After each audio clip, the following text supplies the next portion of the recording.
What's good? It's your boy HBK Tris back at it again with another one, man. I already reacted to George Carlin, man, and I thought it was hilarious about Dumb Americans. It was truthful, it was funny, and it was, man, he was just saying what he thinks, man, and he wasn't wrong, man. So today, a subscriber told me to check out George Carlin on religion and God. So I'm excited to check it out, see what he got to say about that. Like, comment, and subscribe. More George Carlin, man. You might as well just hit the button. Did you hit it? You better hit it, man. Don't be playing with me. Let's go. Let's go. Religion has actually convinced people that there's an invisible man living in the sky who watches everything you do every minute of every day. And the invisible man has a special list of 10 things he does not want you to do. Right? And if you do any of these 10 things, he has a special place full of fire and smoke and burning and torture and anguish where he will send you to live and suffer and burn and choke and scream and cry forever and ever till the end of time. Right? But he loves you.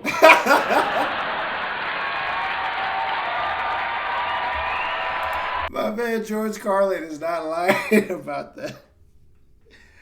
That is the truth, but he loves you, though. He'll send you there, though, but he loves you, too, on the other side. He loves you. That is good. He loves you and he needs money. He always needs money.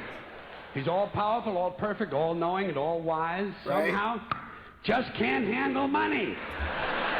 You better give up that time, that 10%. Y'all know what we talking about. Religion takes in billions of dollars. They pay no taxes, and they always need a little more. Now, you talk about a good bullshit story. Holy shit.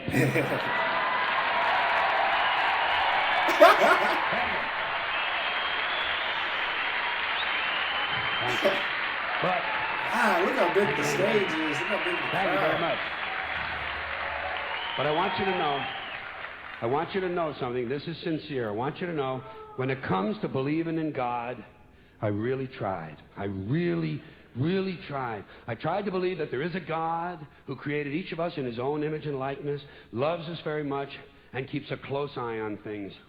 I really tried to believe that, but I gotta tell you, the longer you live, the more you look around, the more you realize something is fucked up.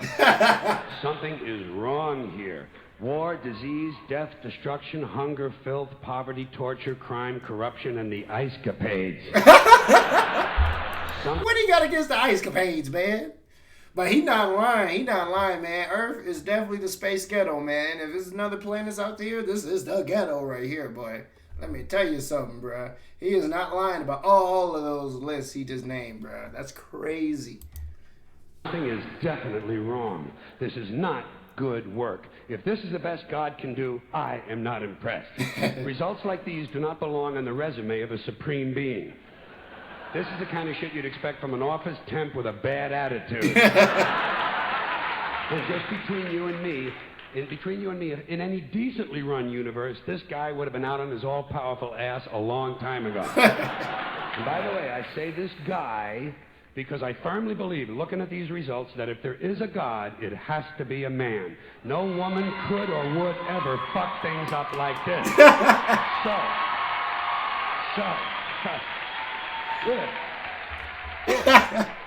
If there is a God, I think most reasonable people might agree that he's at least incompetent and maybe, just maybe, doesn't give a shit. Doesn't give a shit, which I admire in a person and which would explain a lot of these bad results.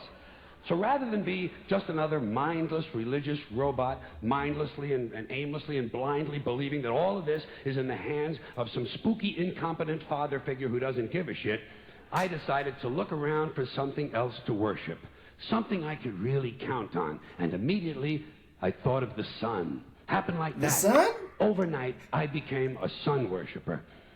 Well, not overnight. You can't see the sun at night. But first thing the next morning, I became a sun worshiper.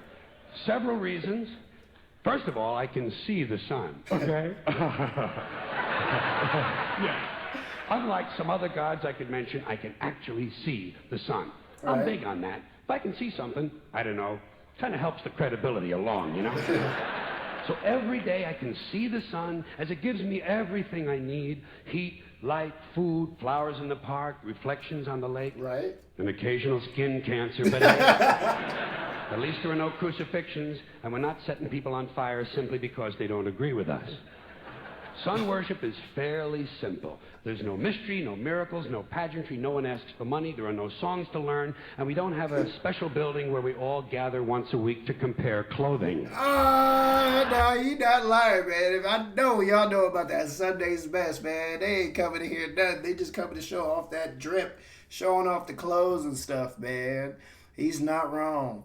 This man George Carlin is not wrong at all. Sheesh. And the best thing about the sun, it never tells me I'm unworthy. Doesn't tell me I'm a bad person who needs to be saved. Hasn't said an unkind word. Treats me fine. So I worship the sun. But Fair. I don't pray to the sun. Know why? I wouldn't presume on our friendship. It's not polite. I've often thought people treat God rather rudely, don't you? Asking trillions and trillions of prayers every day, asking and pleading and begging for favors. Do this. Yeah, my boy George Carlin is speaking. A lot of people do be treating God like a magical genie, like he could Sam or something. And he's nothing like that, man. Give me that. I need a new car. I want a better job. And most of this praying takes place on Sunday, his day off. It's not nice. And it's no way to treat a friend. True. But people do pray, and they pray for a lot of different things. You know, your sister needs an operation on her crotch. What? Your brother was arrested for defecating in a mall. But most of all, you'd really like to fuck that hot little redhead down at the convenience store. What? You know, the one with the eye patch and the club foot. Oh, no. Can you pray for that?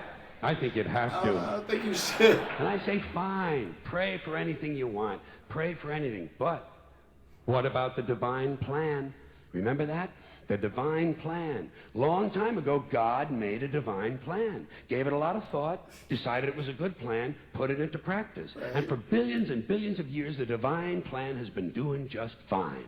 Now you come along and pray for something. Well, suppose the thing you want isn't in God's divine plan. True. What do you want him to do? Change his plan? Just for you? Doesn't it seem a little arrogant? It's a divine plan. What's the use of being God if every rundown schmuck with a $2 prayer book can come along and fuck up your plan? And here's something else, another problem you might have. Suppose your prayers aren't answered. What do you say? Well, it's God's will. Thy will be done. Fine, but if it's God's will and he's going to do what he wants to anyway, why the fuck bother praying in the first place? It seems like a big waste of time to me. Oh, man, he's not lying at all, dude. Let me fix my face because I've been laughing too hard. Oh, man, because, yeah, a lot of people be praying, and like you said, divine will, man. I mean, if it's not in your storyline that God didn't script it up, it's just not in it. But now you say it's a contradictory, so why pray if what you're praying for might not even be in your own storyline? You know what I'm saying? Might not be in your own chapter book.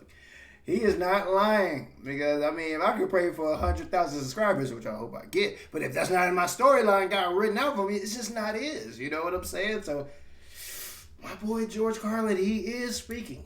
Couldn't you just skip the praying part and go right to his will? It's all very confusing. So to get around a lot of this, I decided to worship the sun. Okay. But, as I said, I don't pray to the sun. You know who I pray to? Joe Pesci. What? Joe Pesci. Bro, who the hell is Joe Pesci? Who is Joe Pesci? Y'all let me know who's Joe Pesci. Joe Pesci.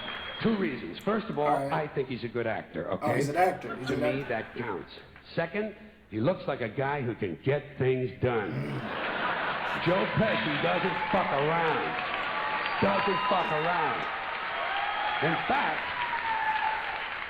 In fact, Joe Pesci came through on a couple of things that God was having trouble with.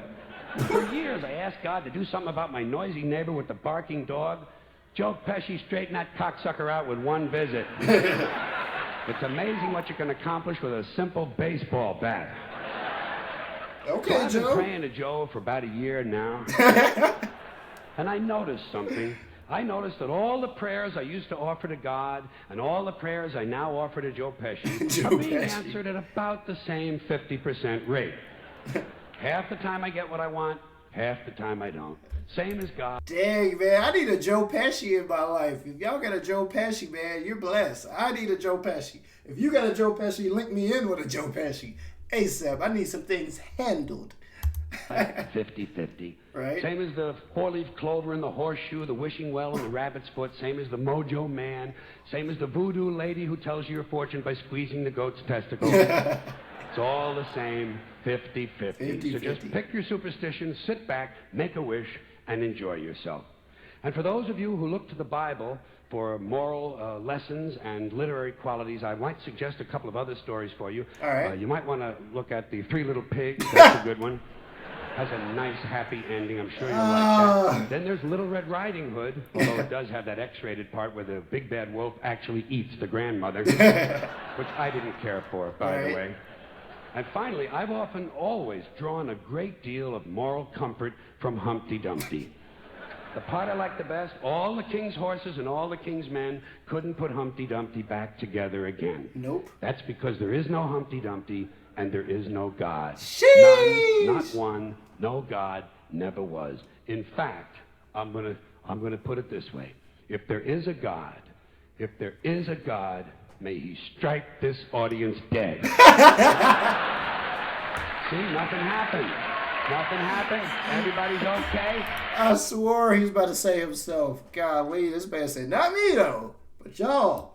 All right, tell you what.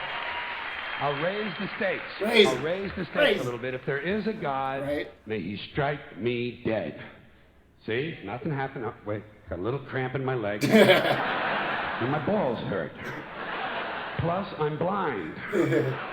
Oh, now I'm okay again. Must have been Joe Pesci, huh? God bless Joe Pesci. Thank you all very much. Joe bless you. Oh, my goodness. Another great freaking stand-up man from my guy, George Carlin. I need a Joe Pesci ASAP. If you got a Joe Pesci, let me know so you can link me in with Joe Pesci, man. Y'all got to let me know who George Pesci is, man. Golly, this was hilarious, dude. My mouth hurts.